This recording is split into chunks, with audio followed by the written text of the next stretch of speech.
Can I request that, mga kapatid, sa bawat isa? Kahit masarap ang surroundings natin, kagabi pa tayo dapat natulog at ngayon ay buhay, awake, alive, enthusiastic sa pakikinig ng salita ng Panginoon. Ang mga preachers of the word ay walang ibang maiwan sa atin, ma-impart sa atin, kundi salita ng Diyos. While the preacher has been preparing, sacrificing, effort, ang ating effort ay kahit nasa mga upuan, pero let's be attentive. Can I request that, mga kapatid? Salamat. Let us all stand, please, mga kapatid. Hallelujah, habang ang mga singers ay may ibibigay sa ating special song, Going to the Preaching of the Word.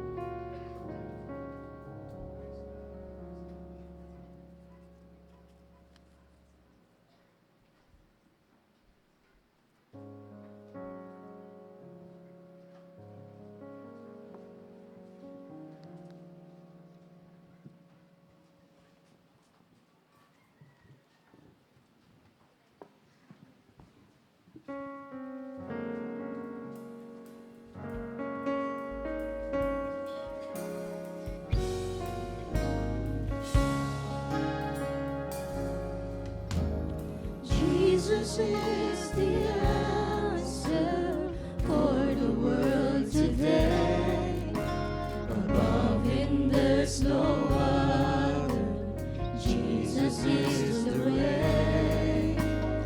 Jesus is the answer for the world today. Above him there's no other. Jesus is the way.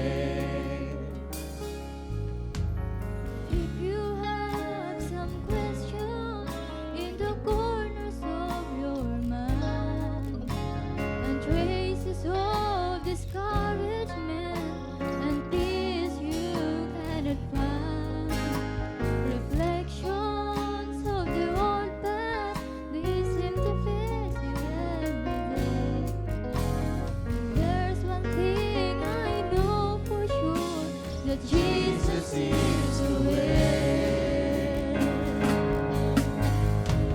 Jesus is the answer for the world today. Above him there's no other. Jesus is the way. Jesus is the answer for the world today. Above him there's no other. Jesus is the way. I know you got mountains that you think you cannot climb.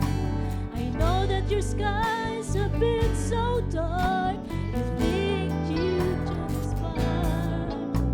But I am here to tell you that the word of God, it is true, and everything he has promised, I know he'll do it for you.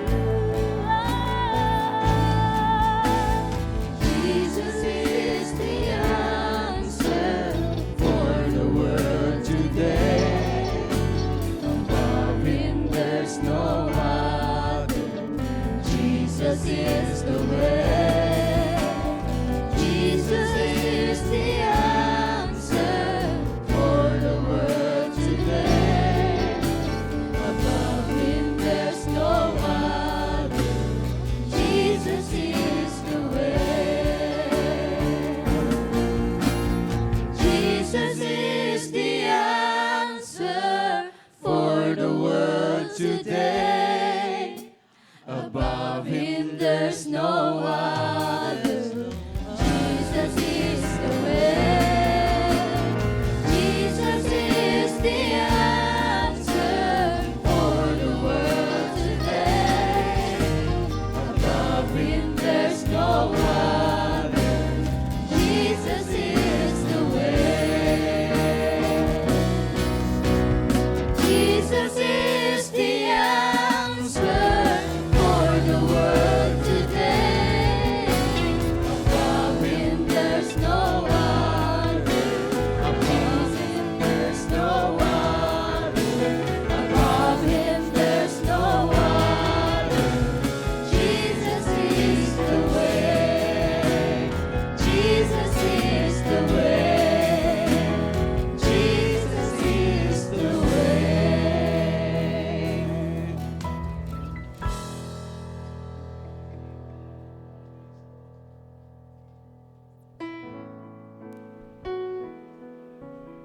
Praise God. Hallelujah.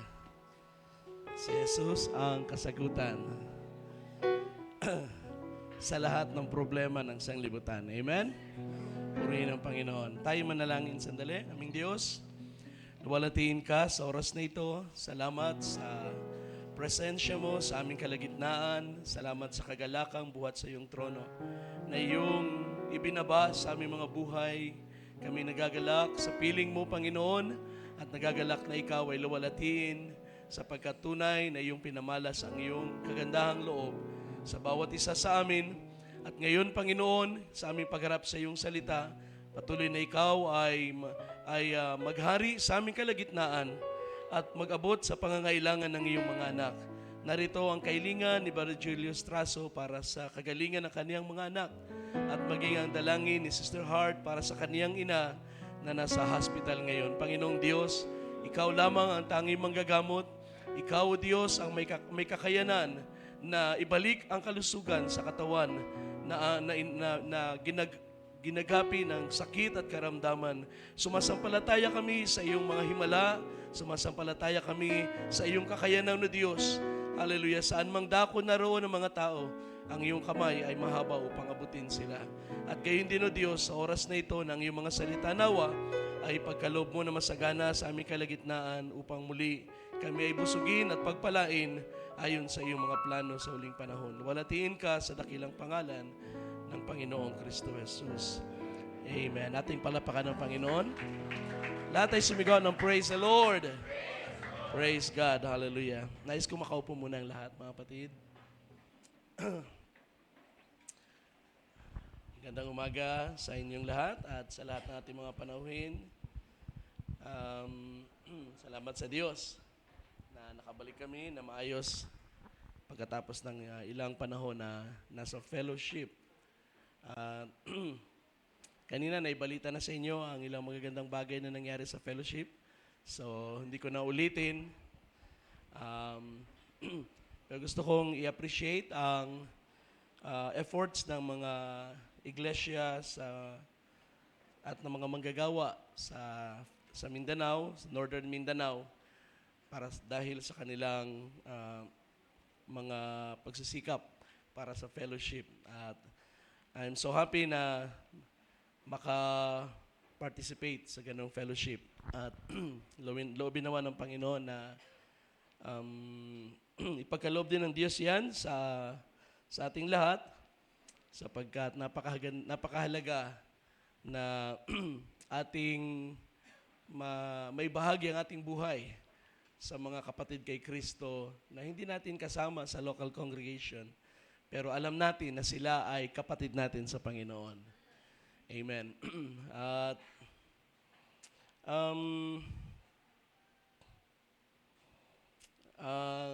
sabi nga ng isang pastor na nakausap ko rin dahil sa siya ay pabalik-balik din sa ibang bansa dahil sa mga invitations.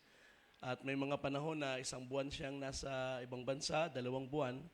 Pero sabi niya, inaamin ko na mas buhay ang pagkilos ng Diyos sa mga simbahan sa Pilipinas kaysa sa ibang bansa.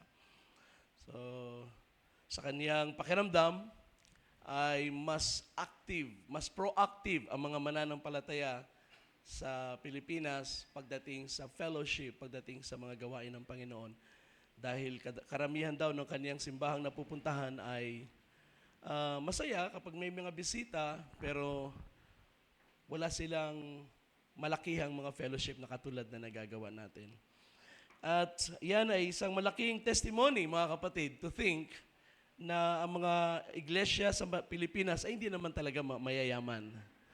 Pare-pareho tayo nag-struggle financially, but kapag meron tayong commitment sa Panginoon sa isang bagay at ito'y kalooban niya, He provides. Amen? He provides. Kung kaya ng Panginoon i-provide ang ating pangangailangan sa bahay, mas lalong gusto ng Diyos punuan ang pangangailangan ng mga pagkakatipon ng mga banal. Amen. And so let's pray na ito ay magpatuloy at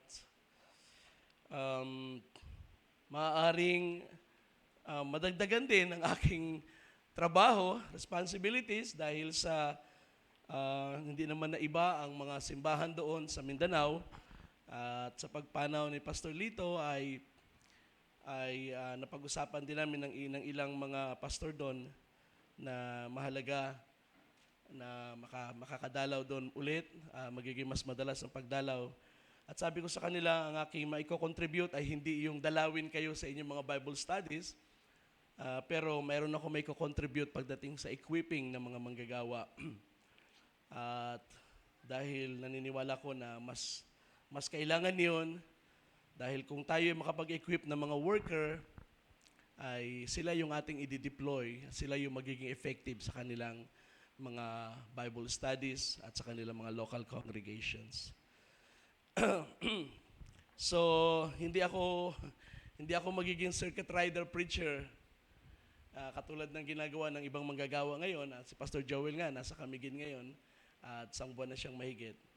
Hindi ako magiging circuit rider preacher na katulad niya, but I can be of use sa gawain ng Panginoon, sa kaloob na kanyang ibinigay sa akin. At yan ay para sa equipping ng mga manggagawa. So keep us in your prayers.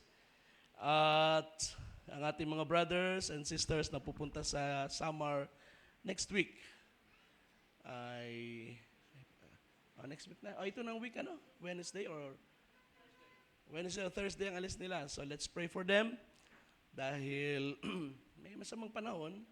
Pero naka-aeroplano naman yung marami. So ingatan kayo ng Diyos. Mag-landing kayo sa Tacloban ng maayos. Yung magko-commute, yun ang ating dalangin na maging maayos sa kanilang daan at makatawid. Alam niyo noong pagkalibing kay Pastor Lito, si Pastor Eli ay nagmotor from Samar, tumawid ng Mindanao, at pauwi, Friday ba yun? Friday. After nung pagkalibing, Friday afternoon, na-stranded sila sa pagtawid ng Leyte. Kinabukasan na sila nakatawid dahil sa masama ang panahon nga nung time na yon. And then, nung sila ay nakasakay ng barko, ay 12 hours silang nasa dagat. Yung 4 na oras ay inabot ng 12 hours dahil sa masama ang panahon. Kaya nakauwi yata siya ng Samar, I think ay Sunday na, ng hapon. So medyo masyado siyang na-delayed. At pati sila Pastor Iyoy, na yung mga pastors from Leyte na nakilamay, ay ganun din na nangyari. So medyo na-discourage sila nung fellowship, kaya hindi na sila nakatawid ng Mindanao. Dahil baka ganun na naman ang sitwasyon. So yan ang isang struggle natin sa mga fellowship, mga kapatid. Swerte natin dito, ang ating struggle ay traffic lang. No, pero yung traffic, mapagtitiisan yan. Pero yung 12 hours sa dagat, baka mag-iyakan tayo sa nervyos. 12 hours na nga, ang laki pa ng mga alon. Ganun pa man, ay in-encourage ko kayo na maging masipag at maging masikap sa pananampalataya. Tandaan natin na ang church ay hindi individual na tao. At ang church ay hindi isang local congregation lang. Ang church ay binubuo ng mga mananampalataya na naka-spread out sa iba't ibang lugar. At nais ng Panginoon na tayo ipunin, mga kapatid. Nais ng Panginoon na tayo i-gather bilang isang katawan, bilang church niya. Individually, ang mga mananampalataya, kapag tayo ay nabubuhay individually or kontento na tayo sa ating local church, hindi masyadong magiging visible ang iglesia ng Panginoon. Ma-overpower tayo ng mga malalaking institutions sa ating paligid. Hindi magiging visible ang body of Christ. Pero kapag tayo nagsama-sama, mararamdaman ng sanglibutan, marami pala sila. At ganun din tayo, nagbibuild din ng confidence ito sa atin when we come together, sapagkat marirealize natin, napakalaki ng katawan ng Panginoon.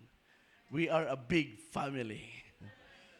Hallelujah. So yan ay bagay na dapat natin ikagalak sa Panginoon. Nais ko rin sama niyo sa prayers. Lobin ng Panginoon ay babalik ako ng Mindanao by November. At gusto kong mapasyalan si Pastor Ursel dahil matagal na siyang hindi natin nakasama sa fellowship. Siya ay na-stroke many years ago. At hindi ko siya na-meet nung lamay ni Pastor Lito, pero na-meet ko yung kanyang asawa at ang ilang kapatiran doon. At sila ay mga malapit din sa akin, mga kapatid. I remember nung ako'y dumadalaw sa Butuan City, sa church ni Pastor Ursel, ay nagpasadya sila ng isang kwarto na may papag. Sabi nila, pag dumarating si Pastor Joe, dito siya hihiga. Ito yung kanyang kwarto. And I was so humbled, mga kapatid, na ginawa nila yon para sa akin at para sa mga manggagawang dumadalaw. So, hindi sila iba sa akin at loobin ng Panginoon ay mapasyalan ko sila at ma-meet din ang mga pastors sa Northern Mindanao. At yan ay mga plano pa lang naman. And then, ang invitation ni Pastor Joaquin, Lord willing, by end of November or first week ng December ay sabi siya mag-invite sa kanilang church sa Porac, Pampanga. Sama natin yan sa prayers sapagkat ang Diyos ay nagbibigay ng mga open doors at ating alagaan sa panalangin ang mga bagay na yan. Amen po ba, mga kapatid? Amen. Nakita ko ang posting ni Brother Vince. Meron silang Bible study na nabuksan sa isang tindahan. Diyan saan ba yun? Brother Vince? Saan ba yun? Diyan? Tanay? Okay. So, isama nyo rin sa prayer. Ang Diyos ay mag-bless ng mga open doors na yan. Purihin ng Panginoon. Alright. So, tayo pumaroon sa salita ng Diyos. And let's read from the book of Philippians. Philippians chapter 1, pakibukas mo. Verse 3.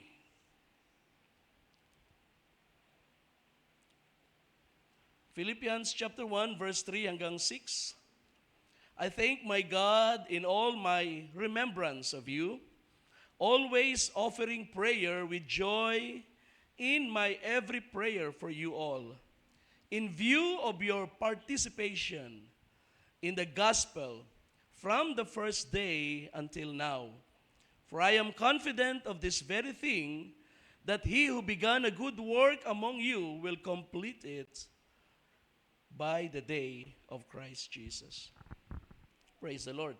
And then 1 John chapter 1, verse 6 and 7, ang sabi rito, if we say that we have fellowship with him, and yet walk in the darkness, we lie, and do not practice the truth. But if we walk in the light as he himself is in the light, we have fellowship with one another, and the blood of Jesus, his Son, cleanses us from all sin. Amen. Ang Diyos magpala sa kanyang mga salita. So, ang ating paksa ngayon ay tatawagin natin the many benefits of the right fellowship. Ang mga pakinabang sa tamang pakikisama, right fellowship. I remember, nagturo din ako on a similar subject at yun ay nakafocus tayo sa 1 John din. Chinek ko kagabi at yun pala ay pinangaral ko way back 2020. Exactly 4 years minus 1 day. September 30, 4 years ago, I preached on a similar subject about the right fellowship. Sa umagang ito, ang gusto ko maging focus natin ay ang benefits. What do we get from fellowships? Anong ating makukuha sa mga fellowship na ating sinasamahan, na ating dinadaluhan? Paano natin nararanasan ang pakikisama na ito na itinuturo ng Biblia? At paano natin na-identify ng ating sinasamahan ay ito nga ang tamang fellowship na dapat nating kalagyan? Sa Philippians chapter 1 ating teksto, sa verse 5, ang word na ginamit in translate sa NASB ay participation. I think sa ibang translation ay ginamit ang fellowship. For your fellowship in the gospel. Okay? So, sa sulat naman ni John, sa kanyang first epistle, nating binasa, ang isa sa mahalagang tema sa kanyang sulat na yan ay ang fellowship. Subalit, meron siyang isa pang word na ginamit in relation to the word fellowship, and that is the word remain, or sa King James ay abide, which is translated manatili, mamalagi, or magstay, huwag umalis. Remain in Him, abide in Him. Manatili tayo sa Kanya. So yan ay isa sa keywords sa sulat ni John na gusto kong bigyan ng diin mamaya because I believe it is related to the word fellowship. Fellowship happens kapag ang mga individual ay nagpasyang magsama-sama. Alam niyo ba na ang fellowship ay isa sa 4 na foundations ng church life? Yan ang mababasa natin sa Acts chapter 2. Sa verse 41 and 42, nagbaptize ang mga apostles on the first day ng existence ng church, on the day of Pentecost. 3,000 souls ang nabaptize on that day after na mangaral si Peter. At ang sabi ng verse 42, they were continually devoting themselves to the apostles' teaching and to fellowship, to the breaking of bread, and to prayer. Alright?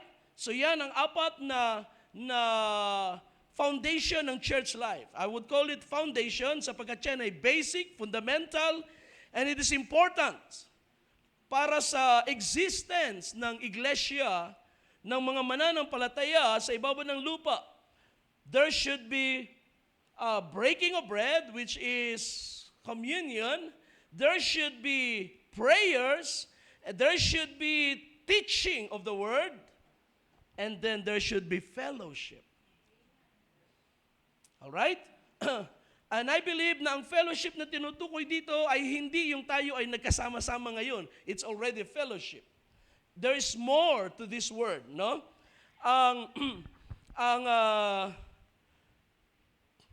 Ang pinaka core idea sa salitang fellowship ay sharing.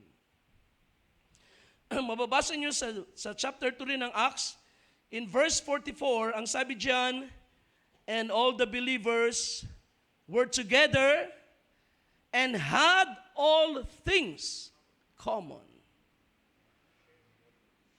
Common.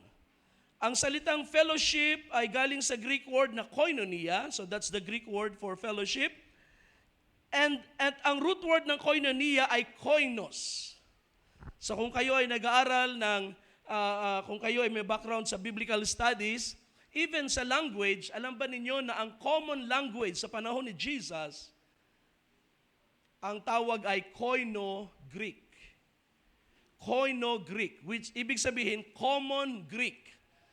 Ito yung version ng Greek language na ginagamit sa public. So probably there is a variation na medyo formal na Greek, or sabihin nating malalim na Greek, and then there is a version of the Greek language na ginagamit ng lahat sa public conversations. So it's like the informal. There is the formal version and then there is the informal version. Koino simply means sharing. That's the idea. It is something that is shared. Koino Greek is the dialect that is shared by the masses. Dito sila nagkakaintindihan, dito sila nagmi-meet, dito sila nag-uusap, dito sila nagtatransact ng business. The language is shared by the masses. So you get the idea na kapag sinabi nating fellowship, the central thought is sharing. Tama? Sharing. So kapag ikaw ay pumaroon sa bahay-sambahan at sinasabi natin, nag-church ako ng Sunday na ito, ang tanong ay, nakipag-fellowship ka ba? Sapagkat hindi mo masasabing ikaw ay nakipag-fellowship until ikaw ay nakabahagi or nakibahagi sa mga nangyayari sa pagkakatipon ng mga banal. Kung ikaw ay naandito, pero pag nagpipray, hindi ka nagpipray. Pag umaawit, hindi ka umaawit. Wala kang kinocontribute sa gawain. At yung mga nagko-contribute ay hindi mo tinatanggap sa puso mo yung kanilang mga sinishare, like pangangaral ng salita. Hindi mo ina-absorb yung mga awit, ang message ng awit. Hindi mo ina-absorb. Then, nandito ka lang. You are not into fellowship.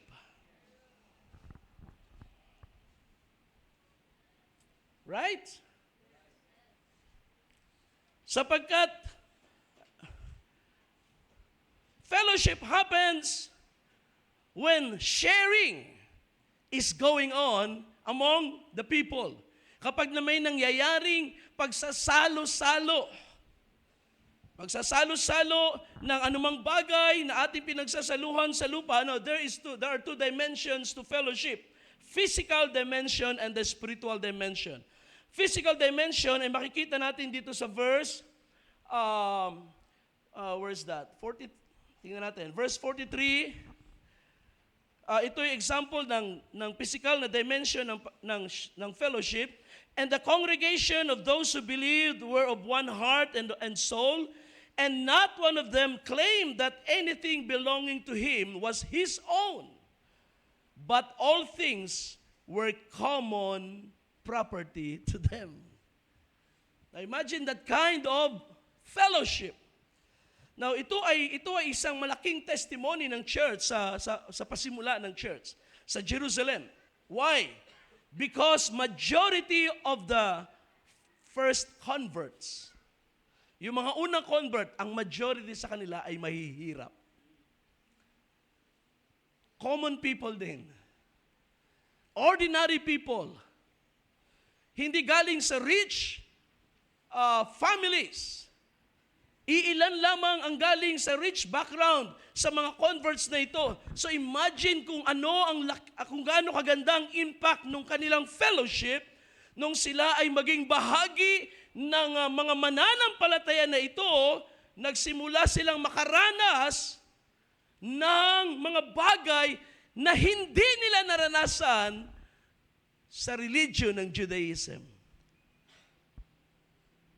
The poor are left poor. Ang mga mayayaman ay nanatili ring mayaman. Hardly ang madalang kung sila ay makibahagi sa mga pangangailangan ng mga mahihirap. If they did that, ito ay sa panahon lang ng religious practices nila. Pagdating ng Feast of Tabernacles na sila ay naghahanda ng bongga para pakainin ng mga mahihirap. After ng feast, bahala na mga mahihirap sa kanilang kalagitnaan. But something happened nang ang church ay nagsimulang mag-exist na alagaan ang mga mahihirap. They were fed. They were supplied with their needs. So you can imagine kung gaano kaganda ang impact ang testimony ng church during the time. They became a visible group na walang sariling templo, pero kapag sila ay nag-gather sa bahay-bahay, nararamdaman ng community, there is a group of people na may magandang testimony. At kapag sila ay nag-gather sa temple grounds, bago nasira ang templo, pag sila ay nagkita-kita in a public place, doon sa temple grounds, imagine kung gaano karami sila na nagsama-sama doon. Walang mikropono, walang upuan. It's a public place. Pero kapag nagsimulang mangaral at nagsimulang expound ang salita ng Diyos, ang community ng Jerusalem, they began to see a powerful body of people. That's the church. Right?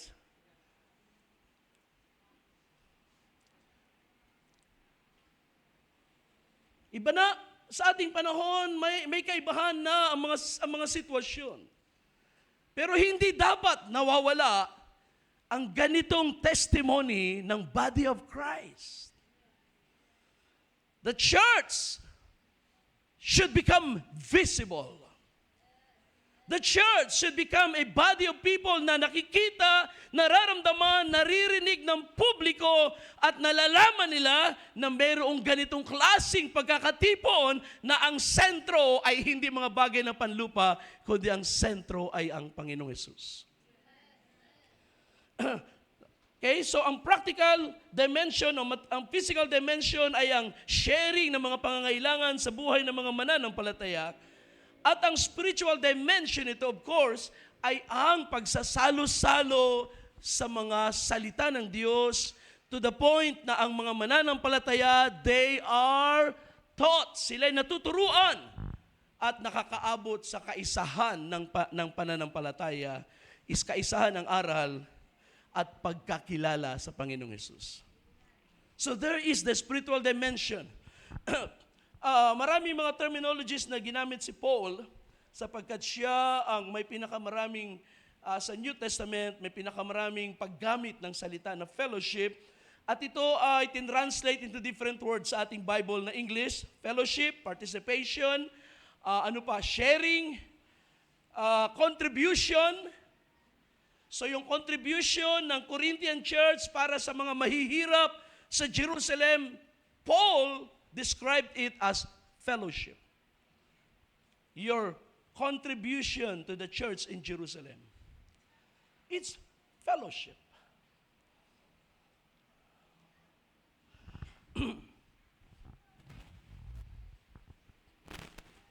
So, we can say na ang tunay na fellowship is both physical and spiritual.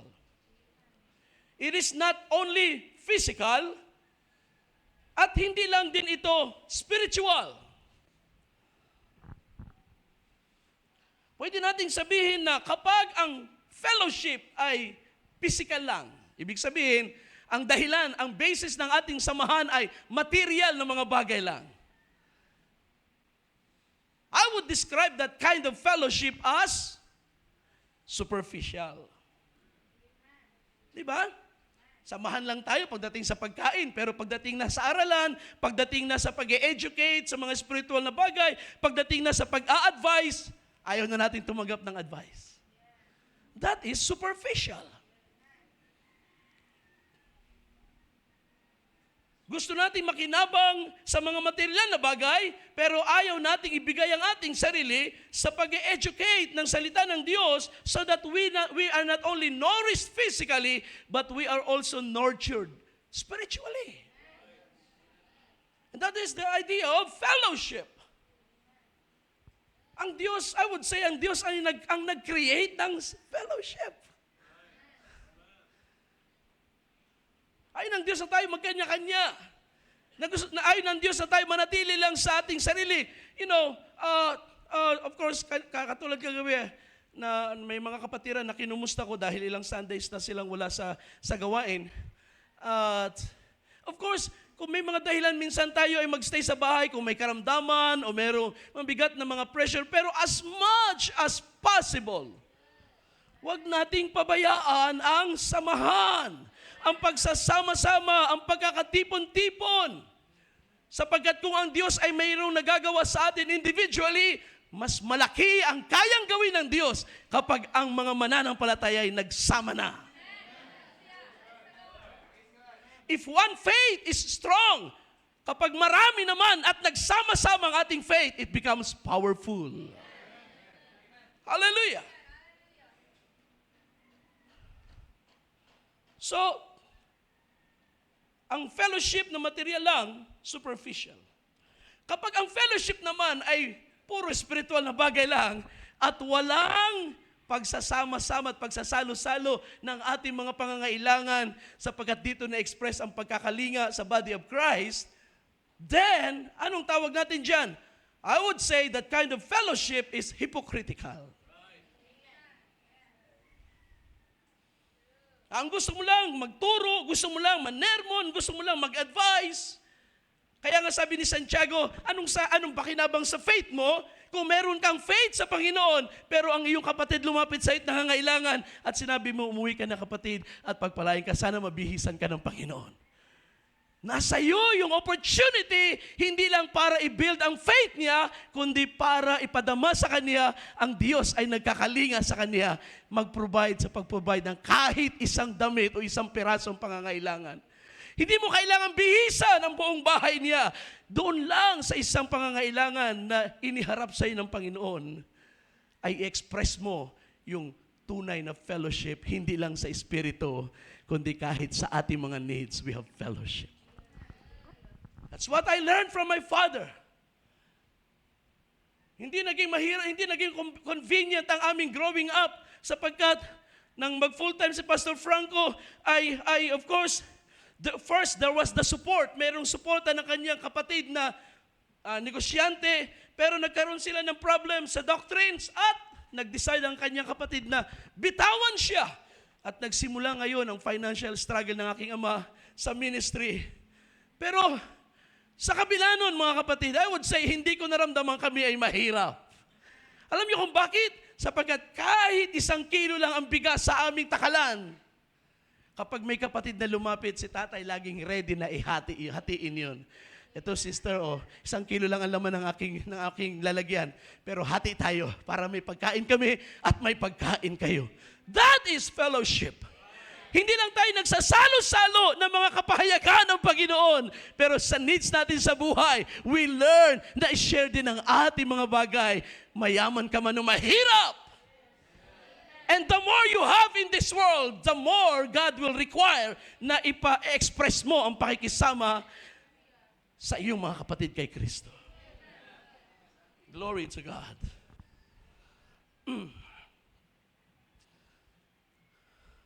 So, that is fellowship, mga kapatid. Tandaan natin ito. It's not simply a gathering na pagsasama-sama natin.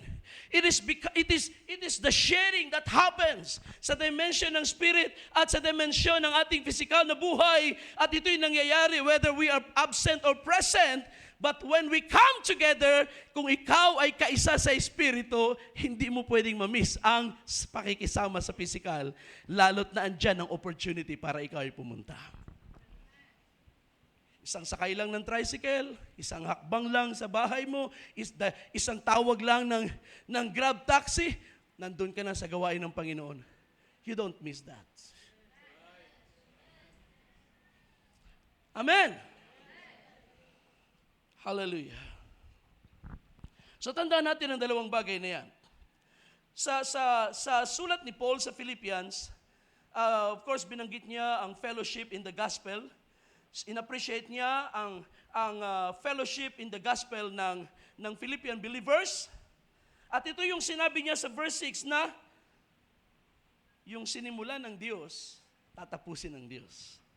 In other words, nagsimula ang Diyos na magandang bagay sa inyo. Dinala ang ebanghelyo, nag-respond kayo sa ebanghelyo, ngayon tinulungan ninyo ako sa pag-spread ng gospel. So yung sinasabi ni Paul na your ang tawag doon, participation in the gospel is actually, ito ay hindi lamang yung sila ay present pag nandun si Paul, ito yung pakikipagdamay nila sa pangangaral ni Pablo in terms of contributions.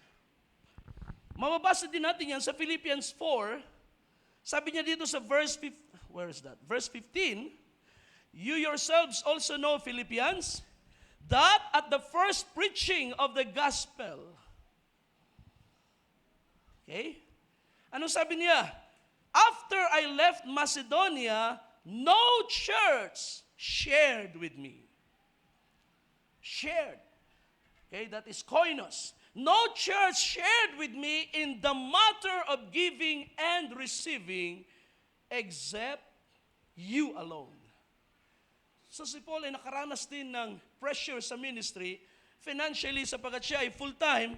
At nung dumating ang gospel sa Philippian church, sa Philippi na city, may mga believers, na-appreciate niya kung paano naging very helpful sila. Knowing na si Paul ay magta-travel from place to place, preaching the gospel, and they were ready to contribute to the work. At sabi ni Paul, sa panahon na yun, walang ibang tumulong sa akin, kundi kayo. Yan ang punto ni Paul doon sa Philippians, sa chapter 1. Your contribution to the gospel. I'm praying for that at nagagalak ako sa inyong contribution sa Ebanghelyo. Of course, hindi sila nangaral kasama ni Paul. But they were there in the form of their contribution. At yung contribution nila ay fellowship nila sa Ebanghelyo. So whether hindi man sila nakarating sa mga mission work ni Pablo, pero parang naandun na rin sila knowing na si Paul ay nakarating doon, nakapagbayad siya sa barko, nakabayad siya sa kabayo, nakabayad siya sa mga travelers, sinamahan siya o dinala siya sa kung saan-saan mang lugar. Ano kaya ang sinakyan ni Pablo? Of course, maybe may barko o may kamelyo or may kabayo. Whatever the mode of transportation, sila'y nagagalak knowing na nakarating si Paul doon dahil meron silang contribution sa gospel. That's a physical dimension. Ang spiritual dimension ay binanggit ni Paul sa Philippians 2. Sabi niya rito, I will read from verse 1. Therefore, if there is any encouragement in Christ, if any consolation of love, if any fellowship of the Spirit, if any affection and compassion, make my joy complete by being of the same mind, maintaining the same love, united in spirit, intent on one purpose. Ano ang inyong nakikita sa sulat sa sinasabi ni Paul dito? Di ba? It's sharing on the spiritual dimension. A sharing of spiritual things. A sharing of feelings. A sharing of the mind. A sharing of love. A sharing of in spirit. A sharing in purpose. And how was this possible? Ang sabi niya sa verse 3, do nothing from selfishness or empty conceit, but with humility consider one another as more important than yourselves. Imagine this kind of doctrine. Ipangaral mo sa sanglibutan ngayon, ito ay complete opposite sa doktrina ng sanglibutan ngayon. Sapagkat sa ating panahon, ang pinakamahalaga ay ang sarili. Love yourself. Paano mo daw iibigin ang iyong kapwa kung hindi mo na ibigin ang iyong sarili? Well, ang pag-ibig sa kapwa ay hindi nagsisimula sa pag-ibig sa sarili. Ang pag-ibig sa kapwa ay nagsisimula sa pag-ibig sa Diyos. That's why the first and the greatest commandment is to love the Lord your God with all your heart, your soul, your mind, your strength. Yan ang source ng ating pag-ibig sa ating kapwa. Pastor, paano yung pag-ibig sa sarili? There is no commandment in the scripture to love yourself. Because ang pag-ibig na ating madama ay hindi isang bagay na tayo ibinibigay natin sa ating sarili. It is something that God gives to us and the people that we love gives to us. Because kapag tayo umibig ng totoong pag-ibig sa ating kapwa, it will come back to you. Hindi mo kailangan unahin ang iyong sarili. Hindi mo kailangan mauhaw sa pag-ibig sa sarili. Just love the Lord first of all. And God will teach you to love your neighbors. And then your life will be filled with love. Hindi mo na sasabihin, wala na akong panahon sa sarili ko. Because kahit wala kang panahon sa sarili mo, may panahon ng Diyos. Mag-spend ng time ang Diyos para sa iyo. Mag-spend ng time ang mga kapwa mo para sa iyo.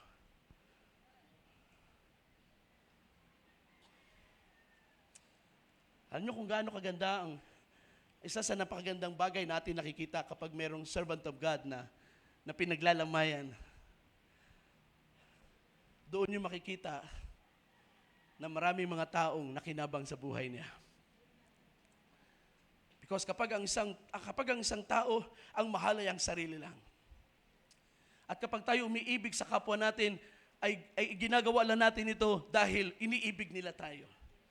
Pinaprioritize nila tayo. Yan ang pinakamalungkot na buhay. Kapag ang taong yan ay pumanaw sa lupa, no one will remember that person. Pero tingnan niyo yung mga taong walang panahon sa sarili.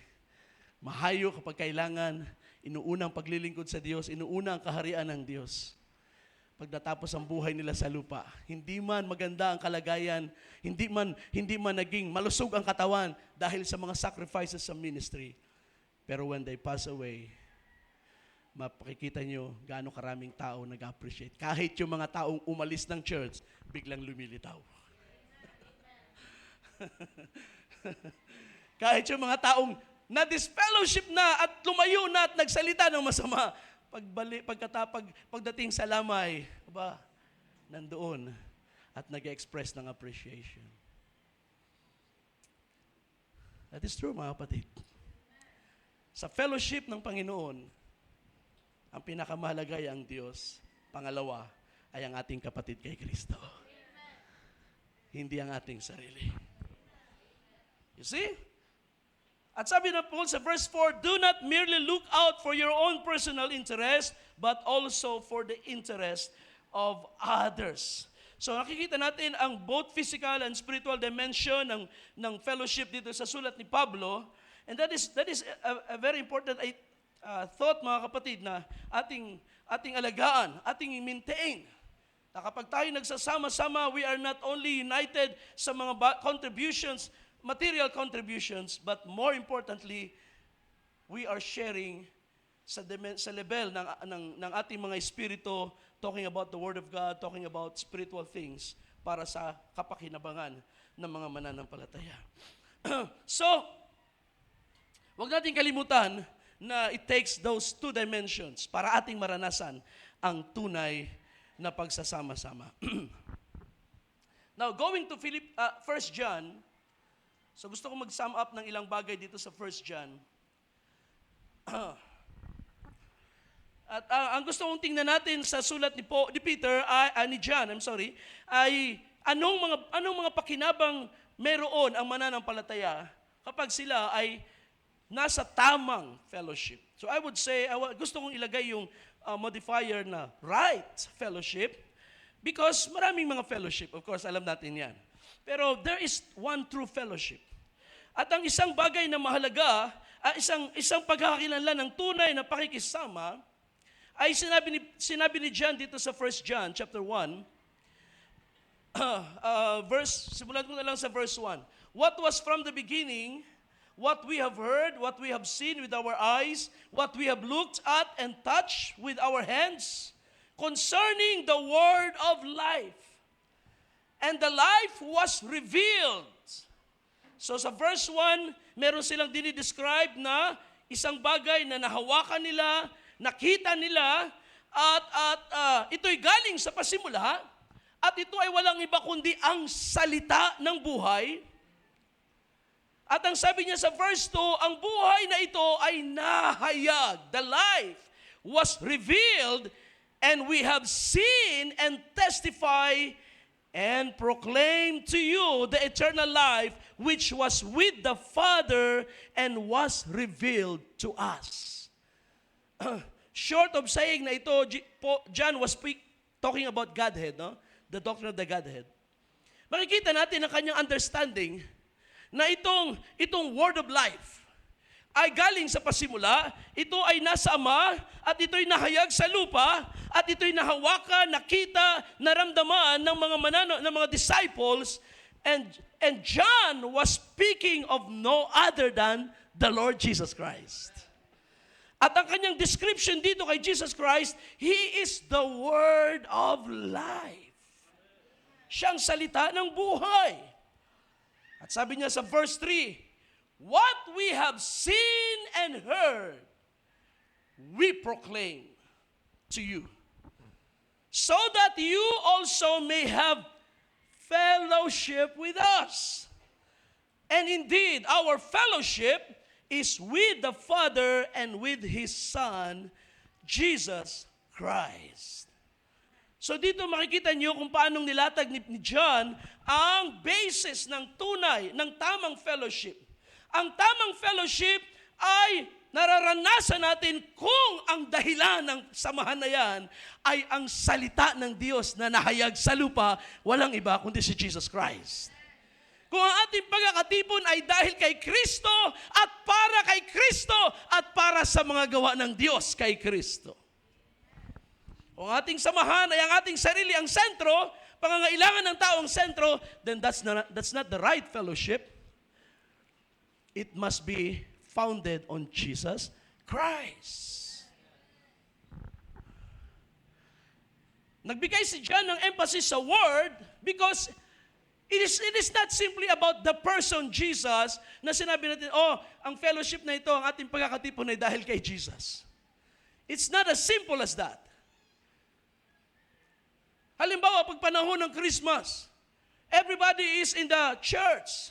Everybody goes to church, sings Christmas songs. Ano ang sineselebrate? Supposedly, ay sineselebrate ang birthday ni Jesus. Pero, ang pag-celebrate ba ng birthday ni Jesus, does that make the person Christian?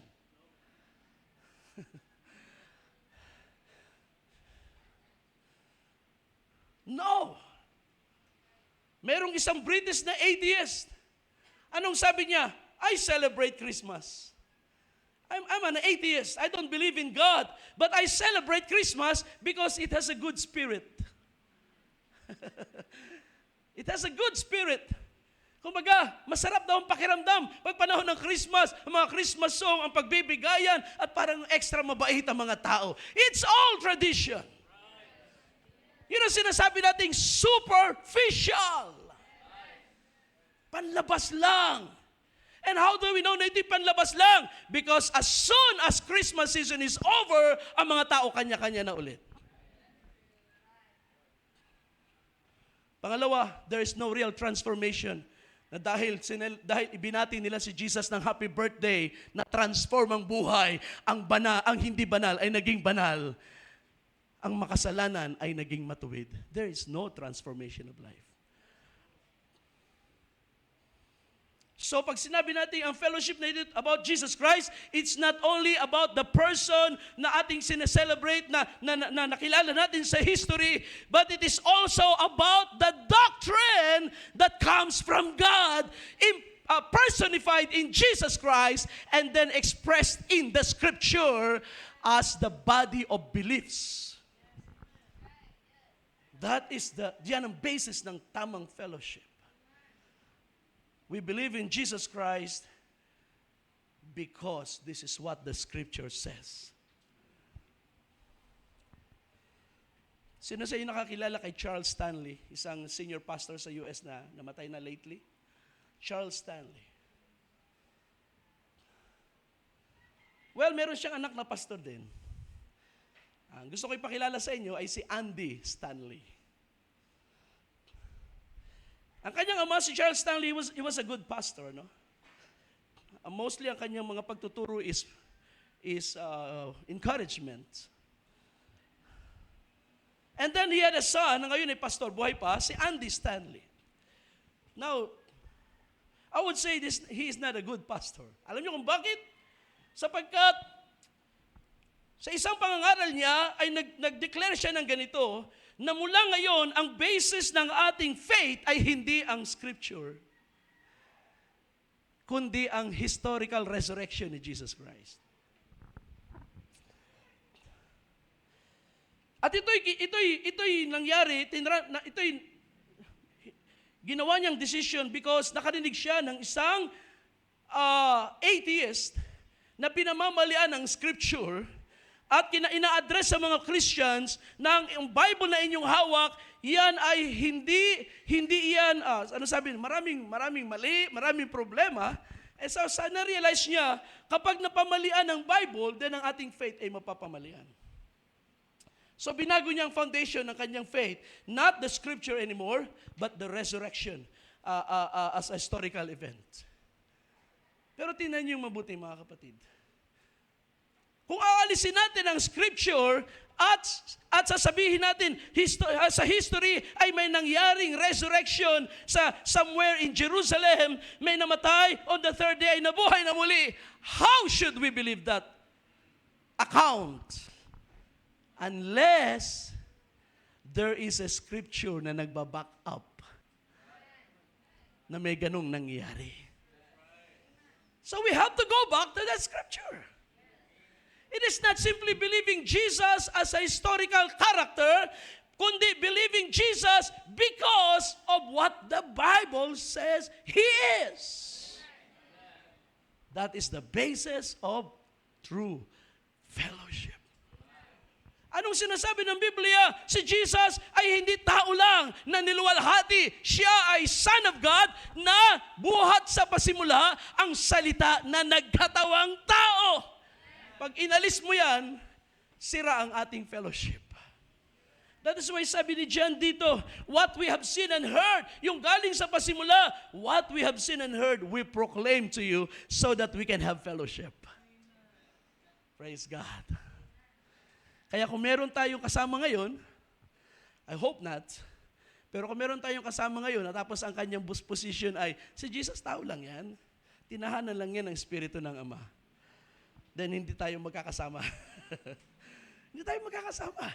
Sapagkat iba yung basis ng fellowship na gusto ko, ito yung sinasabi ng mga apostles, at ito yung gusto kong tayuan, mga kapatid. Yung nahayag na buhat sa pasimula, ang salita ng buhay na nagkatawang tao at nakilala natin si Jesus Christ. Kaya nga sa dulo ng sulat niya, gusto ko lang mag-jump agad sa dulo, anong sabi niya sa 1 John 5:20? We know that the Son of God has come. Ano ibig sabihin na has come? Yun yung sinasabi na dito sa pasimula. The word of life that was revealed. And has given us understanding so that we may know Him who is true, and we are in Him who is true. Pag kilala mo yung tunay na totoo, na mararanasan mo rin yung ikaw ay nasa Kanya na totoo, in His Son, Jesus Christ, this is the true God and eternal life. Wala nang mas malinaw pa, mga kapatid, sa bagay na yan. Labas kay Kristo, there is no eternal life. Labas kay Kristo, walang tunay na pakikisama.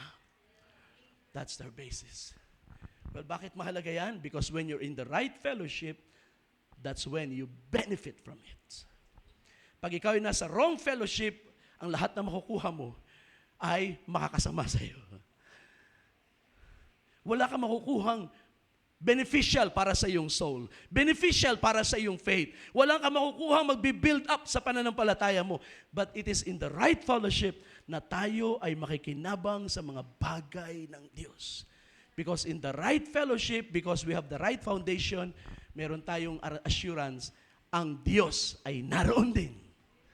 Amen? Nandun din ang Diyos. Because God is always in His Word. Tama? Well, nasaan ang Diyos ngayon? Nasa Kanyang salita. At kung ang salita ng Diyos ay tinatanggap ng isang kalipunan na mananampalataya, tawagin natin church. Kung ang salita ng Diyos ay nasa church, then ang Diyos ay nasa gitna ng church na yan. Alisin mo ang salita, ang Diyos aalis din dyan. Pag nireject natin ang salita ng Diyos, we have rejected God. And He cannot stay. So in the right fellowship, we have His Word, and we have God's presence among us. Praise God. Now, summarize ko mga bagay nito sa 1 John. Anong mga benefits ng tamang fellowship? Unang-una, sa verse 3 na ito binasa natin, what we have seen and heard, we proclaim to you also, so that you too may have fellowship with us. And indeed, so pansinin niyo yung huling statement, our fellowship is with the Father and with His Son, Jesus Christ. At idugtong ko yung verse 4, these things we write so that our joy may be made complete. Alam niyo kung anong unang ninyo makukuha sa tamang fellowship? The first thing is family. Alright? Look at the emphasis. Indeed, our fellowship is with the Father and with His Son. Now, this father and son relationship, we are not separating God into first person and second person. We are ang description ng father and son is to give us the idea of a family. Na kaya ipinahayag ng Diyos sa kanyang sarili in the form of His Son so that we can call God our Father. So that we can have a Father. Which means, ang tunay na pananampalataya is not simply being organized into a body of beliefs. We are brought into a family. That is why ang lahat ng mga kabahagi sa katawan ni Kristo, anong sabi ni Jesus? The first of doctrines sa kanyang tinuro, you must be born again. What happens when you are born? You become part of a family. When you are first born into this world, you become a part of a family of sinners. But to be born, when we are born in the kingdom of God, tayo ay naging bahagi ng family of God. Hallelujah! The first thing we receive sa tunay na fellowship, we belong to the family of God.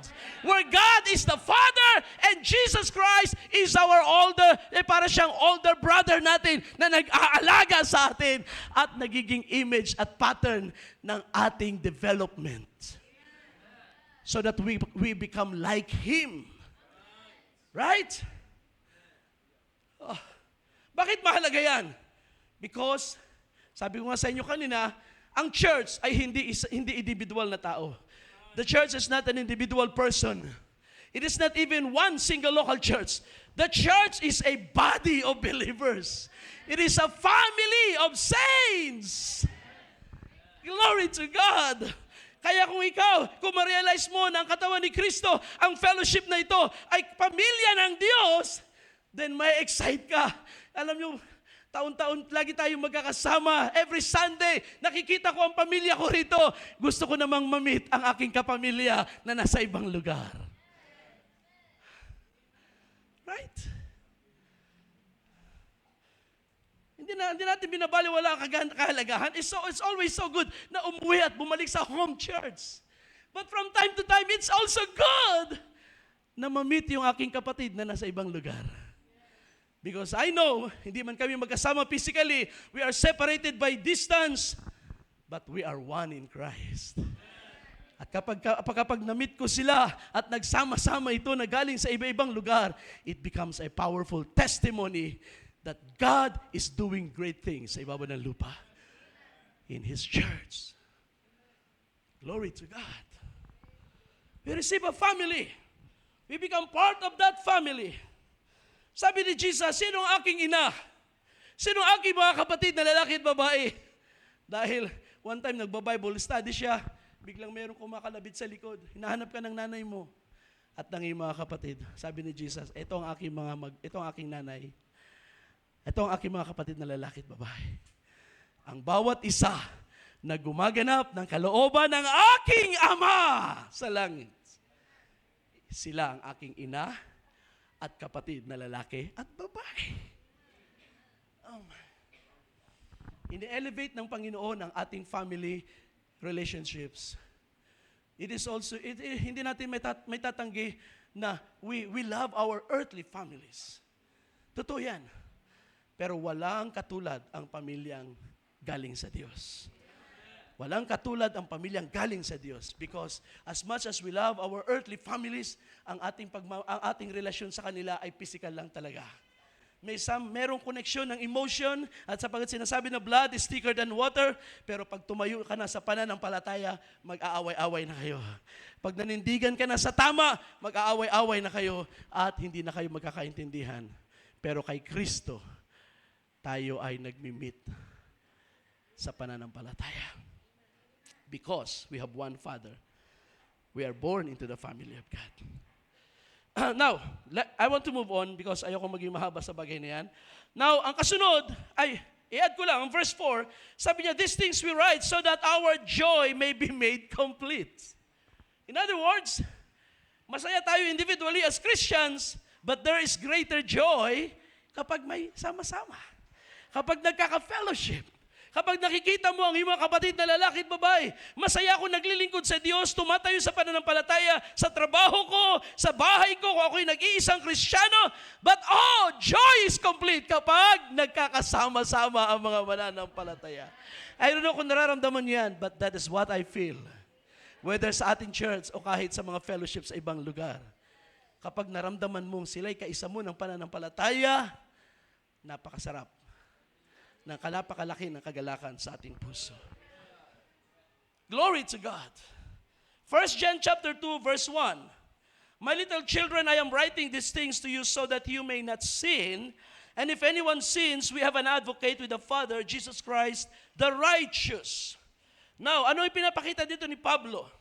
Ang ating teksto na binasa rin ay verse 6 and 7 sa chapter 1.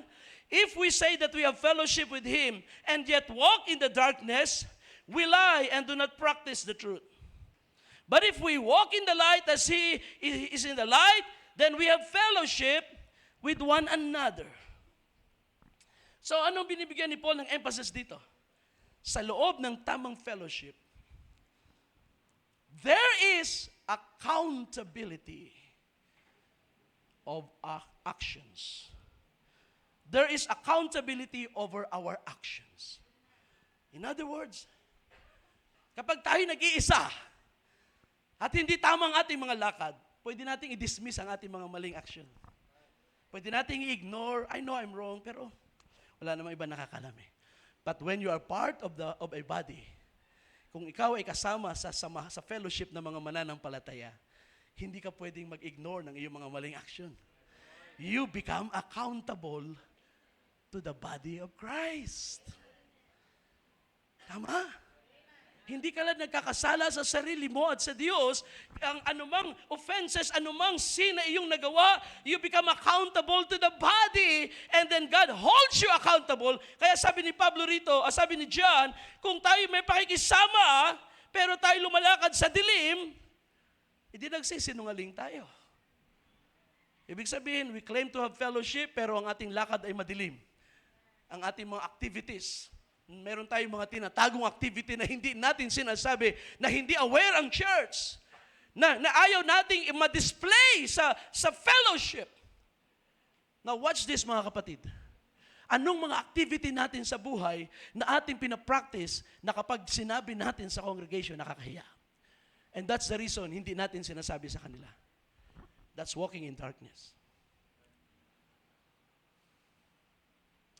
At sabi ni John, we lie and we do not practice the truth. You see? Sa tamang fellowship, there is accountability over our actions.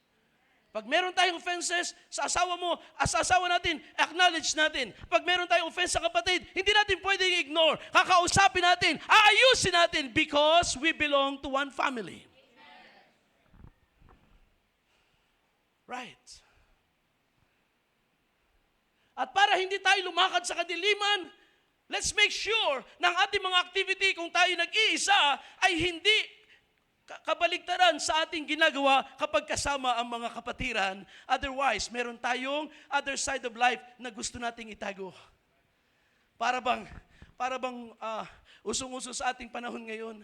Sa Facebook, magandang image natin, mabait, maayos, ganito, di ba? Pero meron tayong isa pang account sa Instagram o kaya naman sa TikTok. Hindi naman mali yung mga bagay na yan eh. I mean, yung platform, no, napapakinabangan yan. Ang mali ay yung paggamit. Bakit? Dahil nag-create tayo ng ibang image doon. Ito naman sa image natin dito. Lahat ng vision natin, doon na natin pinapakawalan. Kaya yung account na yon hindi alam ng pamilya, hindi alam ng kapatiran sa church because it's a different life.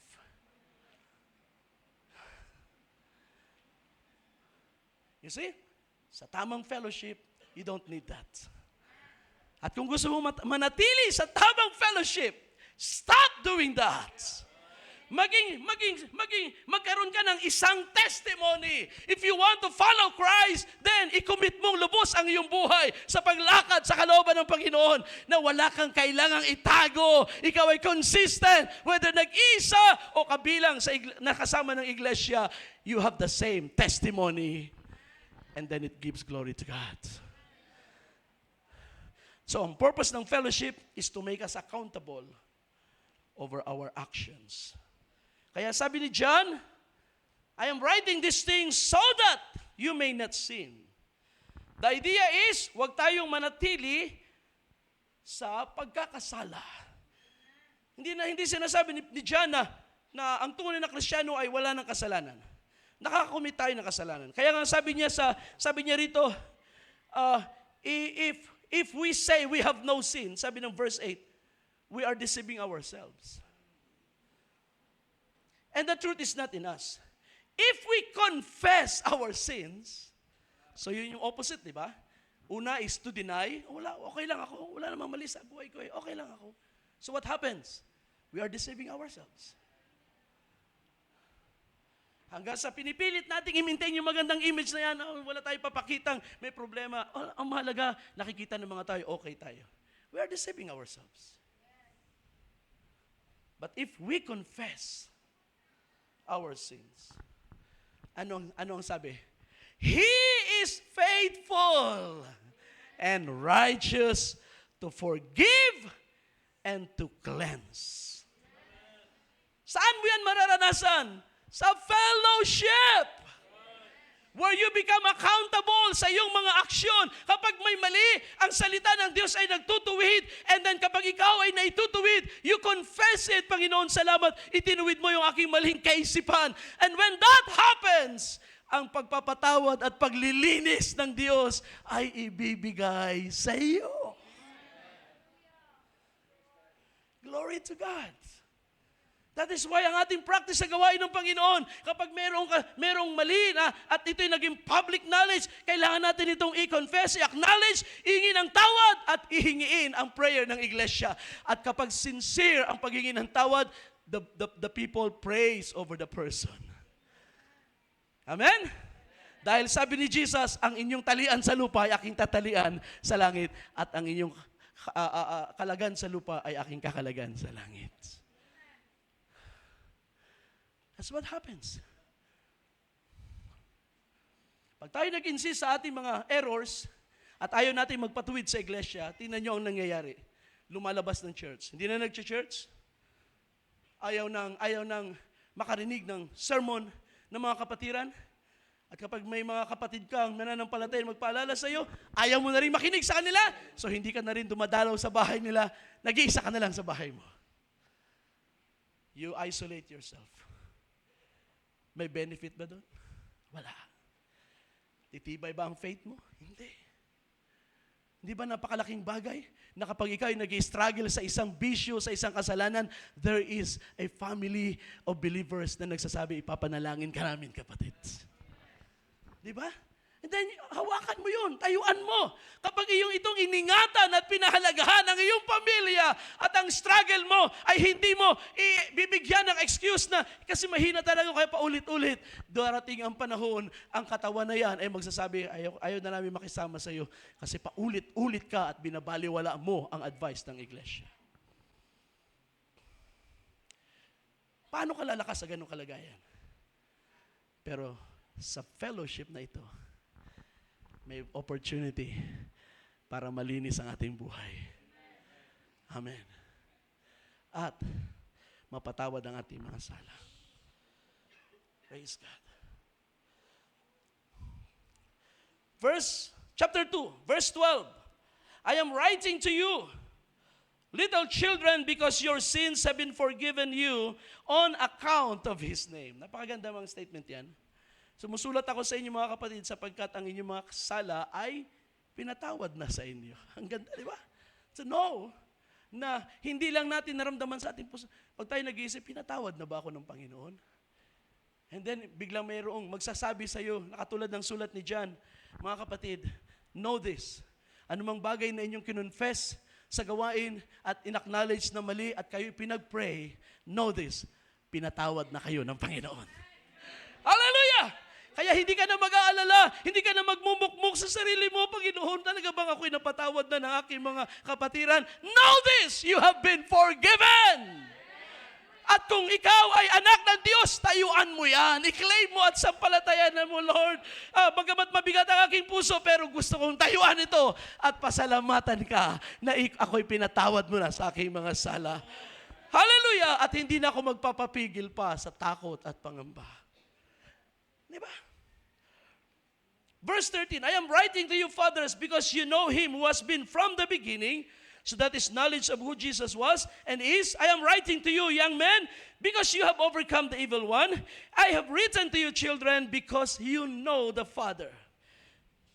Tapusin ko, verse 14. I have written to you, fathers, because you know him who has been from the beginning. I have written to you, young men, because you are strong, and the word of God remains in you, and you have overcome the evil one. Sa tatlong talata na ito, napakapunong-puno ng mga salita. May mga words dito na pinagsama ni John. Una, ang salitang overcome. Pangalawa, ikinonect niya ito sa salitang knowledge, o pagkakilala kay Kristo. At dahil pagkakilala kay Kristo, meron tayong pagtatagumpay. At dahil sa pagkakilala kay Kristo, tayo ay malakas. At dahil sa pagkakilala kay Kristo, dinadaig natin ang masama. Nakita niyo kung gaano pinuno ni John ang talata na ito. Ibig sabihin, when we are in the right fellowship, there is victory over sin and evil. Ang isang Kristiyano nag-iisa at nagsasarili, paano niyang dadaigin ang kasalanan? Sabi nga ng sulat ni Solomon, si Solomon sa kanyang katandaan, he learned these lessons. At anong sabi niya sa Ecclesiastes? 2 are better than 1. Lagi natin yung kinukonek sa pag-aasawa. Hindi lang yan sa pag-aasawa. Fellowship. 2 are always better than 1. Sabi ni Jesus, where 2 or 3 agree, I am in their midst. See, kapag ang dalawa, hindi kailangan marami mag-agree, dalawa lang ang mag-agree. Kung mag-asawa kayo, magkaibigan kayo, o kaya kayo ay stranger, pero nasa isang sitwasyon na wala kayong kasama, kundi kayong dalawa lang. Pero kapag nag-agree kayo sa isang bagay at hingin sa Panginoon, God answers. So you see, kaya kung ang Kristiyano nag-iisa, how can he become an overcomer? Paano siyang lalakas? Paano siyang titibay? Paano niya madadaig ang kanyang mga bisyo? Diyan niyo makikita ang kahalagahan ng body of Christ. Kaya wag nating baliwalain ang katawan ni Kristo. Dahil kung ating sisirain din ang katawan ni Kristo at tayo ay nag-i-enjoy sa benefits ito pero hindi inaayos ang ating buhay, pwede rin tayong ilabas ng body of Christ. Alisin sa kalipunan and we will suffer.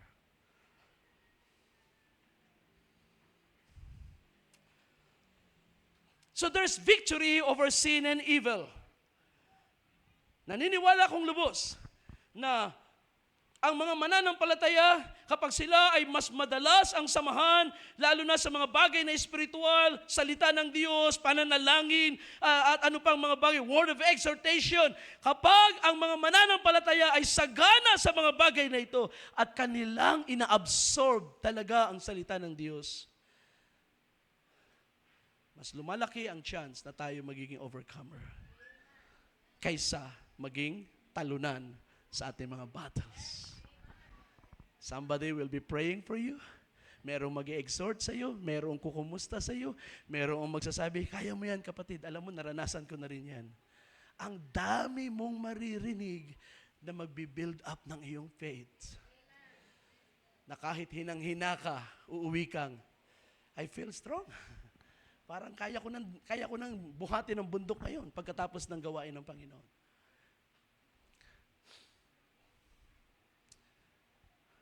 Ganyan kahalaga ang fellowship sa ating buhay.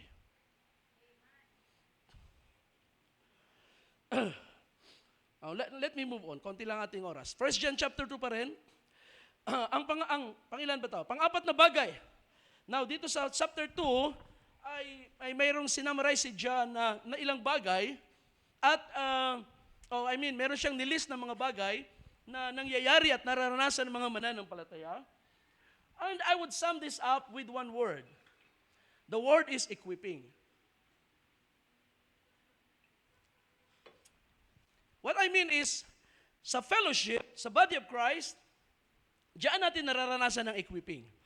May nag-equip sa atin, may nagtuturo sa atin ng salita ng Diyos, may nag-a-advise, may nagbibigay ng mga ideas kung paano natin i-practice ang ilang mga bagay, whether Christian discipline or ministry. So si John ay nagbigay ng ilang bagay dito na nag-equip sa mga mananampalataya sa loob ng fellowship. Remember, it does not happen, hindi ito nangyayari sa buhay natin when we are isolated. This only happens kapag tayo ay nasa katawan ng Panginoon. The first thing ay yung 1 John chapter 2, verse 15 hanggang 17, nang sabihin ni John, do not love the world, nor the things in the world. If anyone loves the world, the love of the Father is not in him. For all that is in the world, the lust of the flesh, the lust of the eyes, and the boastful pride of life, is not from the Father, but is from the world. And the world is passing away and its lust. But the one who does the will of God continues to live forever or abides forever. Kita ninyo? The first thing na binigay dito ni John sa atin ay ang kalooban ng Diyos. It is in the right fellowship that we learn to understand the will of God. Dito natin naunawaan ang kalooban ng Diyos. How can you possibly understand it kung ikaw ay nagsasarili? Kung ikaw ay nasa sa sarili mong buhay, kung ikaw ay masaya na sa iyong sariling daigdig. No, pero kapag ikaw ay lumabas dyan and you become part of this fellowship of God's people, you begin to understand kung ano ang kalooban ng Diyos para sa buhay mo. At alam niyo, ang unang-unang bagay na maunawaan ninyong kalooban ng Diyos is that you should belong to the family of God. Hindi ka nilikha ng Diyos para mag-isa. Sabi ng Diyos kay Adam, it is not good for man to be alone. Kung yun ay totoo sa natural na buhay, mas lalo yang totoo sa ating spiritual life. Hindi tayo ipinanganak sa kingdom of God para magsarili sa ating buhay at mag-struggle on our own. Nais ng Panginoon, maging kabahagi tayo sa katawan, so you begin to learn what is the will of God for your life. Kapag naunawaan mong kalooban ng Diyos at manatili ka sa kalooban ng Diyos, then ma-overcome mo ngayon, mai-equip ka ng kalooban ng Diyos para daigin ang mga bagay ng sanglibutan. First, kapag tayo ay nasa kasalanan, we need to confess our sins. Ngayong tayo ay nasa body of Christ, i-equip tayo ng Diyos how to overcome the things of the world. Lust of the eyes, lust of the flesh, pride of life. Lalo na sa panahon natin ngayon, ang pride ay sineselebrate. Sa Biblia, ang pride ay kasalanan. Hindi ito dapat i-celebrate. You see, the boastful pride of life. At yan ang priority ng sanglibutan. Ang lahat ng ito ay hindi sa Ama, ito ay sa sanglibutan. So paano tayo mananatili sa Diyos? Tayo ay kailangang magstay sa Kaniyang kalooban. Remain in the will of God. The second thing na pinakita ni John ay ang, let's read from verse 18. Children, it is the last hour. And just as you heard that Antichrist is coming, even now many Antichrists have appeared. From this we know that it is the last hour. They went out from us, but they were not really of us. For if they had been of us, they would have remained with us. But they went out. Tandaan niyo salitang remain, ginamit na ni John. It means nanatili sa fellowship. Hindi lang ito fellowship na magkakasama in one place. Ito ay fellowship sa salita, fellowship sa truth, fellowship sa gospel. They should have remained with us, but they went out, sabi ni John, so that it would be evident that they are not all of us. But you have an anointing from the Holy One, and you all know. Hindi, sa ibang salin kasi ang sabi, nalalaman niyo ang lahat ng bagay. That is not the right translation. It doesn't mean you know all things. Pero ang ibig sabihin ni John, you all know, nalalaman ninyo. Lahat kayo ay alam nyo yung sitwasyon na ito. Na ano? Na meron kayong anointing from God. Where do you get that? Nakuha mo ba yung anointing na yon na nag-iisa ka? Nakuha mo ba yung anointing na yon na nakatulong ka sa bahay mo? Hindi ganun natin nakikita. It's always in the body, in the fellowship. Kailan bumuhos ang Holy Spirit sa church? Anong sitwasyon ng mga mananampalataya the first time na ang Holy Spirit ay bumaba sa iglesia? Anong sabi ng Acts chapter 2? They were all in one place, in one accord. Sila ay nasa isang lugar, nagkakaisa. Anong ginagawa nila ron? Nananalangin or whatever. Pero ang sabi ng chapter 1, they were all there praying. And then suddenly, a mighty rushing wind came. And it filled everyone. Now, it is true na pwede nating maranasan individually ang Panginoon sa ating buhay in our desperate needs, in our desperate situations, pero it does not give us an excuse na i-ignore ang body. Totoo na pwede kong maranasan ang pagkilos ng Espiritu or, pero that is because meron akong previous experience.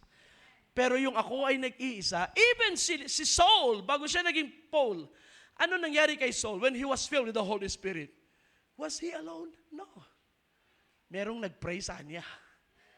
Si Ananias. Brother Saul, sinugo ako ng Panginoong Hesus dito upang ikaw ay patungan ng kamay at upang ikaw ay makakita. At siya ay pinanalangin. And he was filled with the Holy Spirit. That is the pattern, mga kapatid. See? So, stay in the fellowship. Stay in the gathering of God's people. There's so many things na ating makukuha. So, in short, ang anointing na nasa atin, at nalalaman natin lahat ito, na merong anointing sa atin, at sabi niya, I have not written to you because you do not know the truth, but because you know the truth, and because no lie is of the truth. So, knowledge of the truth comes with the anointing of the Holy Spirit. The anointing and the knowledge of the truth, they go together. Hindi mo yan pwedeng paghiwalayin. Kaya when you have the knowledge of the truth, the Holy Spirit, the Spirit of truth comes and it guides you into all truth. So, inassure ni John na kung mayroong mang humiwalay sa inyo at nag-isolate at nagsarili, sabi niya, it is because hindi lahat ay sa atin. Kaya merong umaalis, merong humihiwalay. Sapagkat kung sila'y sa atin, no matter what, anuman ang sitwasyon, mananatili sila. Kahit pa magbangayan ng mga pastor, kahit pa magkaroon ng samaan ng loob ang mga pastor dahil sa hindi nila maabot ang unawa sa isa't isa o kaya may mga offenses. If you know that we belong to each other, there is no reason enough para tayo ay humiwalay sa isa't isa. No. In fact, mas lalong malaki ang dahilan para tayo ay maging mas madalas ang pagsama-sama para makaabot tayo sa kaisahan ng pananampalataya. Glory to God. Sapagkat kung sila'y sa atin, they should have remained with us.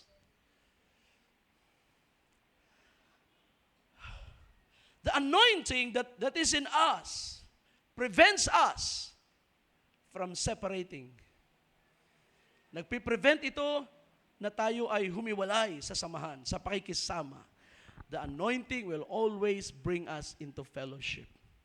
Because where the Word of God is taught, then there is the truth. And there is God moving in us. Kaya, continuing, verse 22, who is the liar except the one who denies that Jesus Christ, or that Jesus is the Christ? This is the Antichrist, the one who denies the Father and the Son. So bumabalik si John doon sa 1 John 1. Our fellowship is with the Father and with His Son. So pag dininay ang Father and Son, sabi niya rito, whoever denies the Son does not have the Father, and the one who confesses the Son has the Father also. As for you, see that what you heard from the beginning, referring to yung binanggit niya sa 1 John, remains in you. Anong sabi niya? Tiyakin ninyo na yung narinig niyo sa pasimula ay nananatili sa inyo. Huwag niyong bitawan. Huwag niyong iwanan. If what you heard from the beginning remains in you, you also will remain in the Son and in the Father.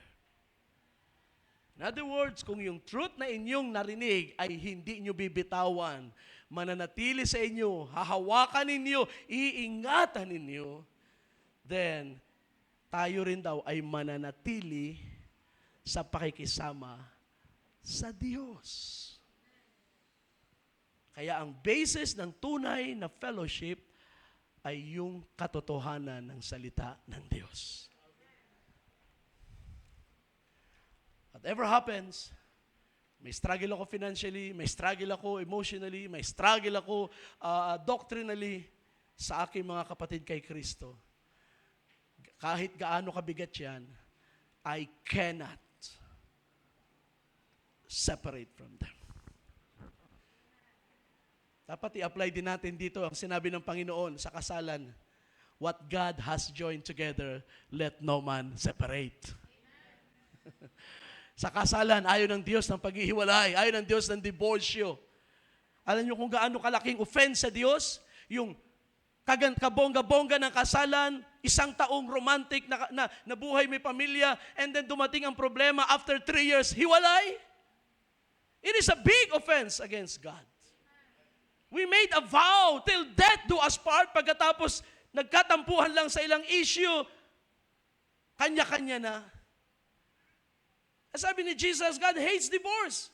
Bakit may divorce sa Old Testament? Anong sabi ni Jesus sa mga Fariseo? Dahil matigas ang ulo nyo. Matigas ang puso ninyo. But from the beginning, it wasn't so. God made them male and female. At ang conclusion ni Jesus, therefore, what God has joined together, let no man separate. Kaya kapag ang ating relasyon kay Kristo ay talagang gawa ng Diyos, hindi tayo magkakahiwalay.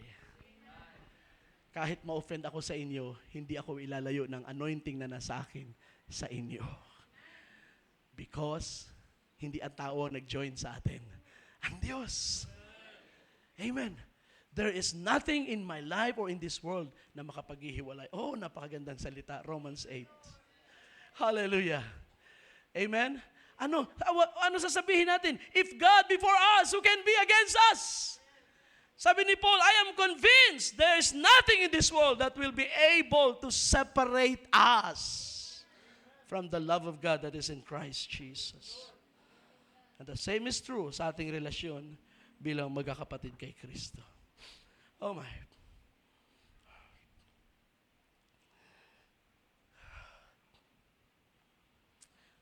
Okay, tapusin natin. Isang bagay pa. Mula dito, marami namang paulit-ulit na binanggit si John sa chapter 3, sa chapter 4. Pero gusto ko isama pang ilang bagay sa one word ulit. Mula dito sa huling bahagi, I think sa huling bahagi ng chapter 2, verse 28, 29, and then moving down, chapter 3. And the word is assurances or guarantees. Ano yung guarantees? God provides guarantees. Doon sa fellowship ng mga mananampalataya, diyan ibinibigay ng Diyos ang guarantee ng mga bagay na ating inaasam sa Diyos. John begins with this, verse 28 and 29 sa chapter 2. Now little children, remain in Him. So dito dapat nagsimula yung chapter 3, I would say, because dito ay nagsisimula si Paul ng panibagong body of thoughts. Now, little children, remain in Him. Manatili tayo sa Kanya. That's fellowship. So that, when He appears, we may have confidence. Amen? When He appears, we may have confidence and not draw back from Him in shame at His coming. All of us, of course, lahat tayo ay gusto natin na ang Panginoon ay dumating na. Amen? Sino sa inyo excited sa coming of Christ? Lahat tayo, ha? But I'm sure hindi lahat ay pare-pareho ng nararamdaman. Lord, gusto ko na talagang, gusto ko maging part ng iyong pagbabalik. When the rapture comes, I want to be there. Pero may mga inhibitions tayo sa ating sarili nagsasabi, handa na ba talaga ako? How do I know na ako'y kabahagi? Especially after a struggle sa mga problema sa buhay, then nag-create ito ng confusion. Panginoon, what happens? Baka bigla kang dumating. Paano kung hindi ako handa? Now you see? Dito ngayon pumapasok ang isa pang benefit natin sa fellowship. Remain in Him. Manatili tayo sa Kanya, stay in the fellowship of the Father and the Son, in the fellowship of the body of believers, so that when Jesus appears, you may have confidence. Ibig sabihin pala, ang pakikisama na ito, whether kahit hindi ka talaga malakas, lumalakas ka sa fellowship, and then kahit may mga bagay ka pang hindi alam, nagbibuild ito ng confidence na kung ang Panginoon ay darating para sa kanyang church. Andun din ako, kahit mahina pa ako ngayon. But I will be there sapagkat ako'y kabilang sa body of Christ. Amen. It builds confidence at hindi tayo magdo-draw back, hindi tayo mag-aalangan sa hiya sa pagbabalik ng Panginoon. Now listen, sabi niya, if you know that He is righteous, you know that everyone who practices righteousness also has been born of Him. So, ang confidence mo sa pagbabalik ng Panginoon ay hindi sa efforts mo, hindi sa iyong good works, kundi doon sa ginawa ng Diyos sa iyo at ikaw ay ginawang kabahagi sa body of Christ na ito. Maaaring ako ang pinakamahina, ako ang pinakapasawayin sa mga manggagawa. But mga kapatid, when Jesus comes, I'll be there. Kaya nga sabi nila sa isang manggagawa, dapat talaga madisiplina yan, dapat maparusahan yan. Paano mo i-disfellowship yung isang ginagawang lahat para mag-comply at humingi ng tawad at makipag-ayos at magpasakop sa leadership ng Holy Spirit sa iglesia? Di ba? What do you do with that kind of person? Kahit malaki ang offenses, kapag ang tao'y humingi ng tawad at sincere sa paghingi ng tawad, anong sabi ni Jesus? We forgive. Amen? At ang inyong pinatawad din ng Diyos. Amen. Pero kahit maliit na bagay, kapag nag-build ang pride at ayaw i-acknowledge ang offenses, sabi ni Paul, ang aking puso ay wala sa ganung attitude. No. Hindi ganun ang body of Christ. Kaya pagdating sa chapter 3, pinapakita ngayon ni John ang ating confidence sa pagbabalik ng Panginoon. See how great a love the Father has given us. Tingnan niyo kung gano'ng kalaking pag-ibig ng Diyos. Amen. That we would be called children of God. Doon pa lang sa pagsabi ng Diyos na, mga anak ko kayo, ay expression na yun ng malaking pag-ibig ng Diyos sa atin. And in fact, we are. In fact, we are. Yes, we are. And for this reason, the world does not know us because it did not know Him. Kaya sabi niya, Beloved, now we are children of God. And it has not appeared yet as what we will be, but we know that when He appears, we will be like Him. So, tinan niyo yung confidence ni John sa kanyang statement. Hindi ko alam kung anong magiging kalagayan natin sa panahon na yon. I'm not too sure kung anong itsura ng katawan na yon, pero isang bagay ang sigurado, magiging tulad tayo sa Kanya. Sino pa ang magiging katulad natin? Kundi si Kristo lang naman. He is the Son of God. He is the pattern para sa lahat ng mananampalataya. So yan ang isang bagay na sigurado. And John was confident, we shall be like Him. Verse 3, and everyone who has this hope set on Him purifies himself, just as He is pure. May ganitong pag-asa sa kanyang sarili na nakaset kay Kristo. What do? You will purify your life. You will sanctify your life. Separate your life from the world. Gaya naman ni Kristo na malinis. So it builds confidence. Ang nais ng Panginoon, tayo ay excited sa kanyang pagbabalik, hindi yung nagtatago. Katulad ni Adam, nung bumaba ang Panginoon sa Garden of Eden, Adam, nasan ka? Dito ako sa likod ng puno. Ayaw ng Panginoon ng ganun. Gusto ng Panginoon, masaya tayong haharap.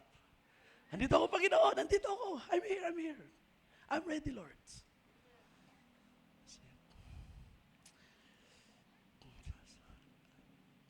Another thing, konti na lang ito mga kapatid. Sa chapter 3 pa rin, verse 6 and 9 hanggang 9, no one who remains in Him sins continually. No one who sins continually has seen Him or knows Him. Little children, make sure no one deceives you. The one who practices righteousness is righteous, just as he is righteous. The one who practices sin is of the devil. For the devil has been sinning from the beginning. The Son of God appeared for this purpose, to destroy the works of the devil. No one has been born of God, who has been born of God, practices sin, because his seed remains in him. And he cannot sin continually because he has been born of God. Now, how do we relate this to fellowship? The key word is remain. Okay? At ang isa pang bagay na, isa pang dimension ng salitang remain na pinakita ni John dito, na kung tayo ay nananatili sa Kanya, may fellowship sa Diyos through Jesus Christ. At ito'y nagpapatuloy, sabi niya, no one who remains in Him sins continually. Hindi daw nagpapatuloy sa kasalanan. Hindi ibig sabihin na hindi ka pwedeng mahulog sa kasalanan, but if you do fall into sin, hindi ka magpapatuloy sa mali na yun. Because, sabi niya rito sa dulo, ang seed ng Diyos, His seed, remains in Him. Merong seed na nasa iyo. Hindi lang ikaw ay na kay Kristo, kundi ang salita ni Kristo ay nasa iyo. At kung yan ay nasa iyo, magkamali ka man ngayon, hindi ka mananatili sa mali na yon. Hindi ako papayag na manatili akong mali. Itatayo ko ang aking sarili. Hihingi ng awa, tatawag sa Panginoon. I cannot remain in sin because I have God in my life. Ako ay sa Diyos at siya ay sa akin. You see, brothers and sisters, there is no perfect Christian as of 2024. Wala pang perfect at sinless na Christian. But those Christians who do commit sin, they repent. They confess and they make themselves right. Inaayos nila ang kanilang sarili, and that is why kahit mahulog sila sa mali, hindi sila malalayo sa Diyos, mananatili sila sa fellowship. At sa fellowship, lalo silang mai-equip para tumibay upang hindi na maulit yung pagkakamali. Purihin ang Panginoon. Hallelujah! So that's why sa fellowship na ito, may isa pang bagay na ginagawa ang Panginoon that we benefit from. He prevents us from committing sin continually. And of course, finally, is the assurance of life. Let me close with this part. Sabi ni John sa verse 13 ng chapter 5, these things I have written to you who believe in the name of the Son of God, so that you may know that you have eternal life. Know that you have eternal life. Amen. Magulo ba ang isip mo? Marami kang problema sa lupa? Itabi mo sandali. Know this. You have eternal life. Hallelujah! Malaki ba ang iyong mga problema? Pause for a while and then remind yourself, I have eternal life in me. With Jesus, with God's Word in me, there is eternal life dwelling in me. And that is why hindi ka kayang i-conquer ng gaano mang kalaking problema sa lupa. It is not because of your goodness, but God has given you the assurance. The assurance is the life that we have right now. Hallelujah, hallelujah. So paano ka pang lalayo sa Panginoon kapag meron ka ng ganitong assurance sa puso mo? Hallelujah. Purihin ang Panginoon. Hallelujah, hallelujah. Maaaring hindi mapunuan sa fellowship ang lahat ng aking needs. Pero ito lang ay sapat na. Ang guarantee na ako'y may buhay na walang hanggan. Kapag nag-collapse na ang katawan ko, pag nakurap na ang katawan ko, hindi ako magtatapos sa libingan. Merong buhay sa likod ng libingan. There's life after death. At yung buhay na yun na nasa akin ngayon ay magdadala sa akin sa tuloy-tuloy. Walang katapusang buhay kasama ng Diyos. Purihin ang Panginoon. Purihin ang Panginoon. Hallelujah. What an assurance. What an assurance. You see, brothers and sisters, ganun kahalaga. Kaya kapag mahalagang maingatan ng fellowship so that we are reminded. Hallelujah. Minsan hindi natin kayang sabihin, well, may kapatid na magsasabi sa iyo sa pamagitan ng awit, sa pamagitan ng word of exhortation, may magre-remind sa iyo. Brother, sister, bumangon ka sa iyong pagdadapa because you have eternal life. If you are in Christ, you have eternal life. Glory to God. Glory to God. Hallelujah. Anong sabi ni John? Sabi po sa verse 18, we know that no one who has been born of God sins, but he who was born of God keeps him, and the evil one does not touch him. Ang pinanganak daw ng Diyos ay iniingatan, nag-iingat sa Kanya. Sino nag-iingat sa atin? Si Jesus Christ. Hindi ko kayang ingatan ang sarili ko. Pero sa fellowship na ito, pilit akong dinadala ng Panginoon dahil gusto ng Panginoon maingatan ako. Sa labas, magagalaw ako ng kaaway. Sa loob ng fellowship, hindi ako pwedeng saktan ng dyablo. Glory to God.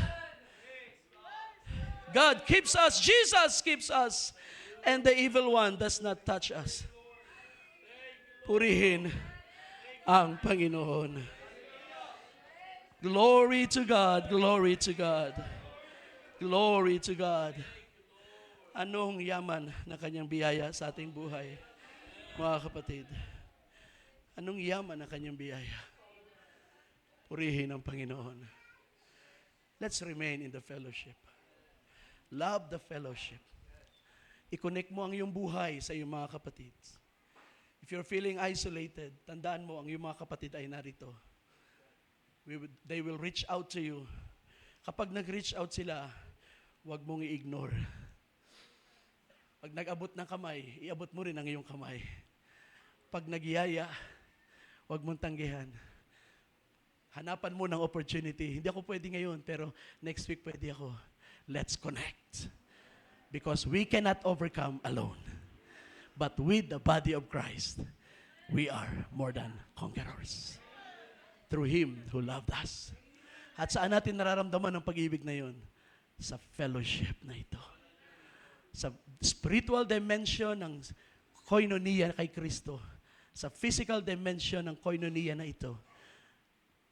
Dumadaloy, labas-pasok, umaapaw ang pag-ibig ng Diyos. Ang pagkalinga ng Diyos sa ating mga buhay. Purihin ang Diyos. Palakpakan natin ang Panginoon. Hallelujah. Nais kong tumayo ang lahat. Praise the Lord. Hallelujah. Praise God.